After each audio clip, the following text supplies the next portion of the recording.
so if that's too loud or it's echoing. Weird. Does that sound okay? Okay. All right. So welcome. Hello, I'm Jennie MacFarland, and I coordinate the Arizona Important Bird Areas program. And we are going to be looking at how to do yellow-billed cuckoo surveys in Arizona. Welcome. All right. So yellow-billed cuckoos, here we go. And I know some of you guys have never heard of it, but I wanted to give a very brief overview of what IBA is. Many of you have seen this slide, but for those of you who have not, IBA is Important Bird Area, not birding area. And what it really boils down to is their habitats identified as critical habitat for birds of conservation need. So it's basically about habitat as well as sometimes species specific.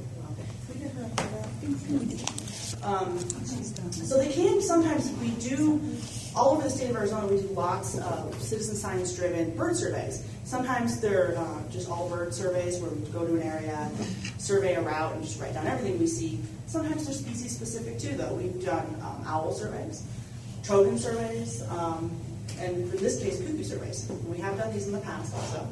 There are 45 important bird areas in the state of Arizona, 14 of which are of global importance. And it is a multi-tiered program. You don't really have to know that, but there are global IBAs all over the world. 178 countries participate in this program. And then, of course, then it breaks down. So the U.S. program is part of those 178 national programs. And then there's an Arizona program within that national program. And it is unique in the fact that it is run by 2 Audubons here in Arizona, and we have had over 500 volunteers in the past 10 years. So it's a very volunteer-driven program. It's pretty cool, which is why we're all here today, going to help with these surveys. Okay, so there are 45 in Arizona. They range from the entire state, south to north, east to west. Some of them are teeny tiny. Some of them are just like 2 or 3 square miles, and some of them are ginormo. So the Sonoran Desert, it's the Borderlands IBA. That's huge. It's Cabeza Prieta IBA combined with Oregon Pipe. So some of them are enormous, some are small. Many of them are riparian, and all different types of habitats. We have grassland ones, Sky Island mountain ones. So all over the state and very, very varied in their habitat. Okay. So we are going to be having the Summer of the Cuckoo this year. All right, seriously. So the last 3 years we did survey the lower San Pedro. And counterintuitively, the lower San Pedro is north of Tucson. It is, we were specifically in the San Manuel area. Has anyone ever heard of that? Kind of near Mammoth. So on the other side of the Catalina Mountains from Tucson, we were on a mining property where the river was really quite lush.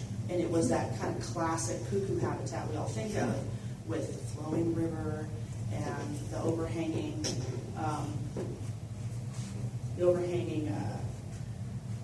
cottonwoods and willow trees, and pretty classic, what we think of as western yellow-billed cuckoo habitat. And this year, the western yellow-billed cuckoo was listed under the Endangered Species Act as threatened, which is why suddenly there's so much interest in surveying for this bird. Now, we were already doing it in the lower San Pedro, and part of that was because that is such a significant riparian habitat for this species. So we were surveying for them and found quite a few of them in there.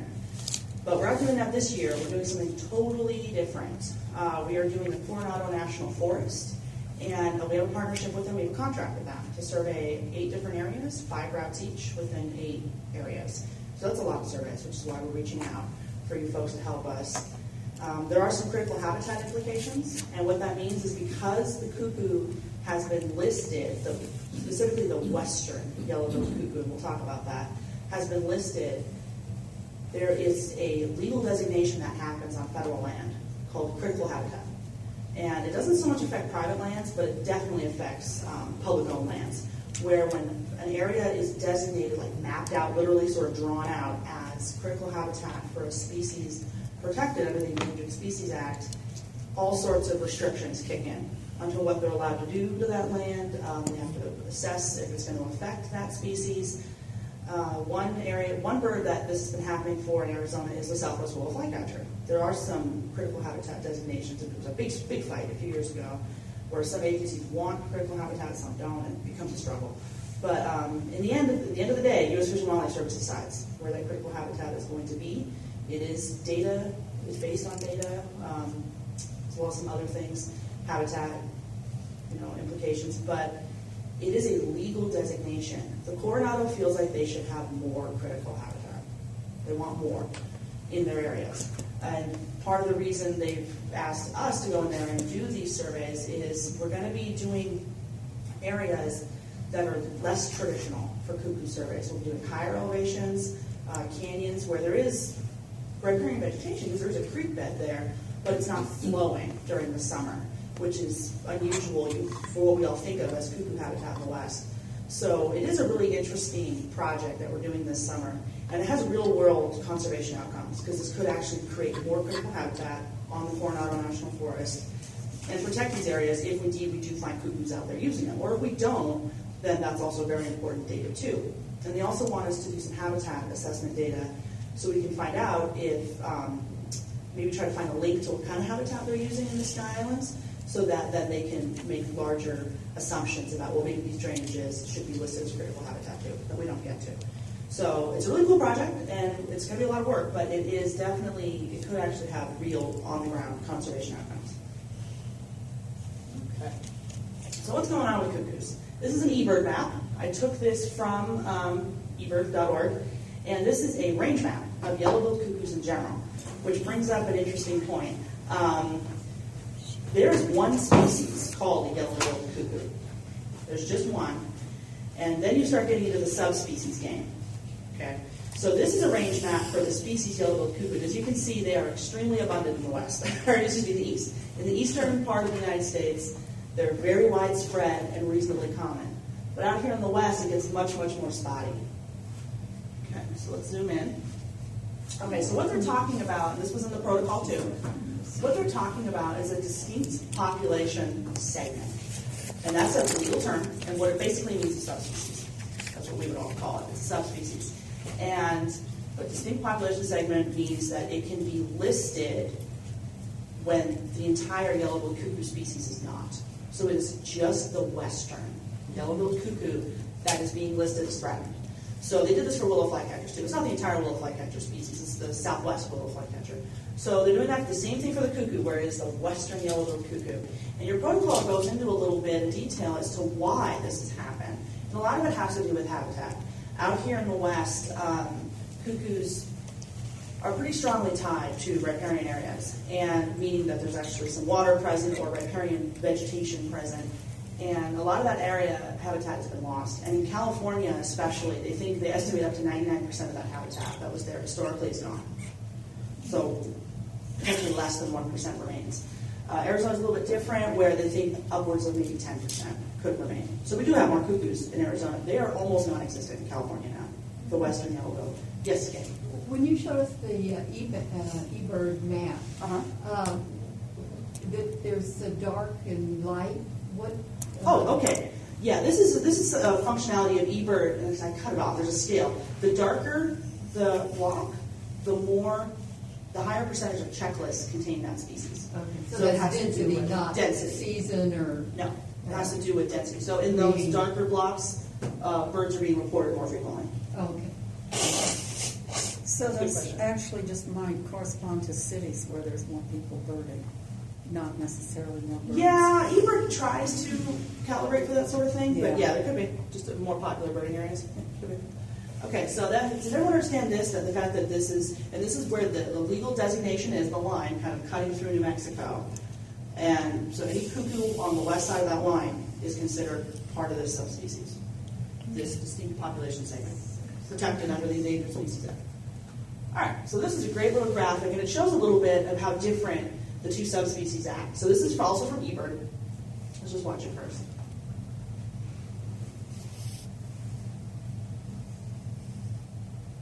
Okay, so this is an animation showing through time. So it starts in January and the end of the bar is December. So through time, showing presence of cuckoos in the United States. So you can see here, at first, the eastern cuckoo starts showing up, starts coming into North America, or into the United States. And then later, in June, it starts coming into Arizona. So this is two different populations moving up into the United States. And the western cuckoo arrives much later. Much, much later. And this is actually timed with the monsoon. That's what they're doing. Is they're coming in June with the idea that by the time they have young, it'll be July, and we'll have the rains, and there'll be a lot of insects to feed the young. So they behave quite differently. And this is the distinct population segment, There's a lot of size differences, especially in the females. So you can, like in the hand, they can tell the difference between the two. But there's also a lot of behavior differences, which is always key in deciding if something is a separate subspecies. So do they winter in a different place? Oh yes, they go down. They travel quite far. They'll go to South America. But I mean... Oh, the two subspecies? I'm not sure. That's the sort of thing that people put tracking devices on birds. They're starting to figure stuff like that out now, but I'm not sure. I don't know about this species. All right, so then this is another eBird map, and it's a zoom in of Arizona. And you can see they do show up in California and into Nevada and Utah. And, these are all western yellow-billed. But there's quite a few of them in Arizona. I mean, comparatively. And there's a huge cluster of them in southeast Arizona. And they do some of the things you would totally expect cuckoos to do. One is they're following the rivers. So there's the San Pedro going up, and then they're following the Santa Cruz going up, which is exactly what you would expect. Yes, Sarah's question. Is that why we're seeing the gapping between the two regions? I mean, on Arizona, we're seeing them toward the left side and then toward the right, so west and east. But then, like, even on the map before this, there was a larger gap Let's see. in the density. You see it? Right, yeah, there's just... and that's just because they're following the habitat? Yes, they're following the habitat, but another good reason that there could be a huge gap up there in the upper corner of Arizona is that's all tribal lands, and access is extremely limited. Okay. There's always big gaps in Arizona. For What's the difference in the red and the blue? Okay, the red are ones that were seen in the last 30 days. And the blue are ones, so I took this map, I think, yesterday. So yesterday, there was birds reported, yellow-billed cuckoos reported there in the last 30 days. And the larger balloons just mean they're hotspots, like established hotspots that everybody goes birding. And the smaller balloons are personal locations that people pinpointed on a map. Okay. So they're following the rivers, as you would expect. But down here in southeast Arizona, they're doing something else. They are following the rivers, but they are also clustering in the Sky Islands. Now, the Sky Islands don't have rivers that flow through them per se, but they do have creeks. They do attract a lot of moisture. This southeast Arizona Sky Island region, they tend to get a little bit more rainfall than the area around them, and they're a little bit more lush. So the thought is that they're using the Sky Islands in a way that we're hearing that they're using habitat in Mexico. Because they do, make nests in Sonora, down in northern Mexico too. And people will say that they will use, areas away from rivers and streams. So we're thinking, at least I'm thinking, that they're using the southeast Arizona Sky Islands in a similar way because they are moist enough and there's enough insects that they're using these slightly higher elevation without flowing water creek areas to nest. So that's one of the main drives behind what we're going to be looking for. So where are we surveying? 8 Sky Islands. Some of them are more Sky Islandy than the others, which we'll talk about. Some of them are higher than others. So the Coronado National Forest suspects that cuckoos will use higher elevation habitat than previously thought in southeast Arizona, partially based on a comment letter that was sent by Tucson Audubon Society, where we looked at eBird data and some other data, as well as some personal observations, and said that we felt that there should be more critical habitat designated in the Sky Islands because we think they're using this habitat. So U.S. Fish and Wildlife Service is considering that. And then the Coronado heard about this too, and they thought this was a great idea, and they want to see if they indeed are using more habitat in the Coronado. Yes. I might have missed something while I was out, but on the way to Montosa Canyon, there's a road that goes to Amado. Somewhere around there last year, we found a cuckoo nest on the road. I don't think there's any water anywhere, but it called right as we drove by. And it was a nest in a what do you call it? Sorry, I'm over 65. What kind of tree was it in? The regular tree. The cottonwood? No, the other one. The mesquite. Mesquite. Oh, it was a mesquite. Okay, right, exactly. So there's some definite interesting things going on in southeast Arizona that hasn't been looked at that closely. That's a lot of what we're going to be doing.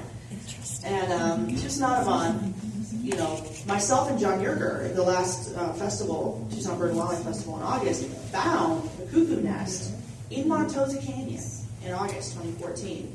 And there's no water there. I mean, there's a creek bed, so the water does flow through there when it rains, but it's not a flowing stream. And there's the photo that we took. Was it active? Yeah, she's sitting on the nest. I can't. Oh, she is. Yeah, I took this photo with my phone, but she's sitting on a little stick nest in the middle of the photo. in an oak tree. She built that nest in an oak. Show her where her head is. So here's her chin and her chest. There's her bill, and there's her head. So we'll talk about why cuckoos are hard to see. That's a great example. Cuckoos are kind of difficult to see. We're going to talk about that.